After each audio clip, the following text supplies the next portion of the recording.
आज हम कक्षा 11 केमिस्ट्री ऊष्मागतिकी चैप्टर के मेयर समीकरण का अध्ययन करेंगे।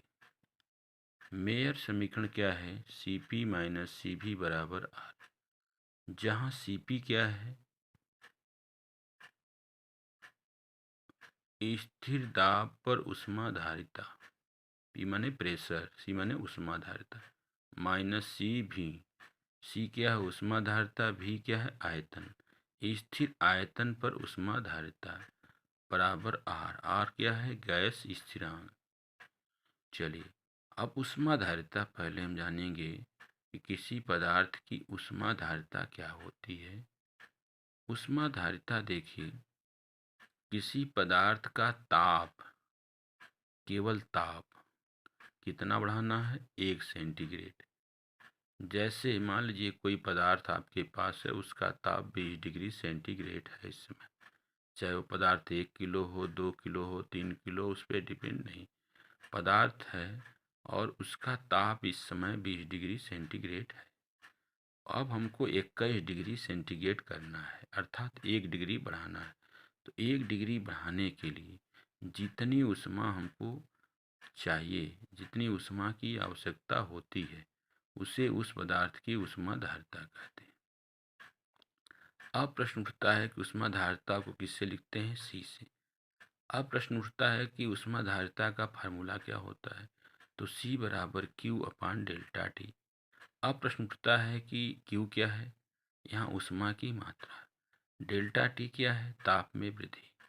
अब हम जानते हैं कि स्थिर दाब पर ऊष्माधारिता Cp हो जाएगा। ऊष्माधारिता को हम C से लिखते हैं, लेकिन स्थिर दाब कांस्टेंट प्रेशर है, तो उस समय ऊष्माधारिता को लिखेंगे Cp। अब हम जानते हैं कि स्थिर दाब पर किसी निकाय द्वारा अवशोषित ऊष्मा की मात्रा उसकी एंथैल्पी में परिवर्तन के बराबर होता है। तो जो Q लिखे हैं ऊपर ऊष्माधारिता में, वहाँ हो जाएगा डेल्टा H। अब डेल्टा H क्या है? एंथैल्पी में परिवर्तन, इसलिए हम Q के स्थान पर लिखेंगे डेल्टा H अपान डेल्टा T। अब यहाँ से हम डेल्टा H का मान निकाल लेंगे। क्या करेंगे? डेल्टा H का मान निकाल लेंगे, तो हो जाएगा Cp इंटू डेल्टा T। इसको हम समीकरण नंबर 1 मान लेंगे। अब हम स्थिर दाब पर निकाल चुके हैं, अब निकालेंगे स्थिर आयतन पर ऊष्माधारिता। तो आयतन हो जाएगा, तो हाँ Cv, V माने वॉल्यूम, C माने ऊष्माधारिता, Cv बराबर क्या होगा? वहाँ Q है, अब Q के स्थान पर हम रखेंगे डेल्टा U। अब क्यों रखेंगे? क्योंकि स्थिर आयतन पर किसी निकाय द्वारा अवशोषित ऊष्मा की मात्रा Q, उसकी आंतरिक ऊर्जा डेल्टा U के बराबर होती है। स्थिर अगर आयतन है तो उसमें ऊष्माधारिता में जो Q है, ऊष्मा की मात्रा है, वो उसको हम डेल्टा U या डेल्टा E से लिखते हैं। तो डेल्टा U या डेल्टा E क्या है? आंतरिक ऊर्जा में परिवर्तन। तो यहाँ हम लिख रहे हैं Q के स्थान पर डेल्टा U बटे डेल्टा T। अब इस यहाँ से डेल्टा U का मान निकालेंगे, तो डेल्टा U बराबर हो जाएगा Cv इंटू डेल्टा T। इसको हम समीकरण नंबर 2 मान लेंगे। चलिए, अब हम एंथैल्पी परिवर्तन के बारे में जानेंगे कि एंथैल्पी परिवर्तन बराबर होता है डेल्टा H बराबर delta U plus delta N RT। Delta H क्या है? एंथैल्पी में परिवर्तन। डेल्टा U क्या है? आंतरिक ऊर्जा में परिवर्तन। प्लस डेल्टा N क्या है? मोलों की संख्या। R क्या है? गैस स्थिरांक। T क्या है? परमताप। तो हम इस मेयर समीकरण में मोलों की संख्या 1 लेते हैं, तो N बराबर 1 हो जाएगा। तो डेल्टा H बराबर delta U plus delta RT। अब हम क्या करें? डेल्टा H बराबर डेल्टा U प्लस R को पहले कर दें, R डेल्टा T।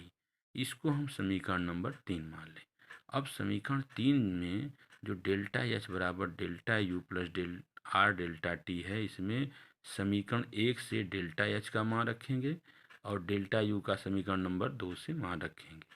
तो डेल्टा H बराबर होता है Cp इंटू, देखिए समीकरण 3 में डेल्टा H था डेल्टा U का मान रखने पर, तो डेल्टा एच बराबर होता है C P minus C P into delta T, और डेल्टा यू बराबर हो जाएगा C V into delta T plus R delta T. अब C P into delta T है, अब बराबर डेल्टा टी बाएं पक्ष में जो सी V into delta T plus R delta T, दोनों में डेल्टा टी कॉमन ले लेंगे तो कोष्ट बचेगा सी भी प्लस आर। अब बाएं साइड का डेल्टा टी और दाएं साइड का डेल्टा टी कट जाएगा, बचेगा सी भी बराबर सी भी प्लस आर। और सी भी को लेफ्ट हैंड साइड में ले आएंगे ये बायां पक्ष में, तो माइनस हो जाएगा, प्लस है तो सी पी माइनस सी भी बराबर आर। और यह एक मूल के लिए है मेयर समीकरण का सूत्र, ठीक, जहाँ सी पी क्या है स्थिर दाब पर ऊष्माधारिता, और सी भी क्या है स्थिर आयतन पर ऊष्माधारिता, और आर क्या है गैसीय स्थिरांक, आर क्या है गैसीय स्थिरांक जिसका मान क्या होता है 8.31 जूल। अब इस प्रकार यह सिद्ध हो गया। धन्यवाद।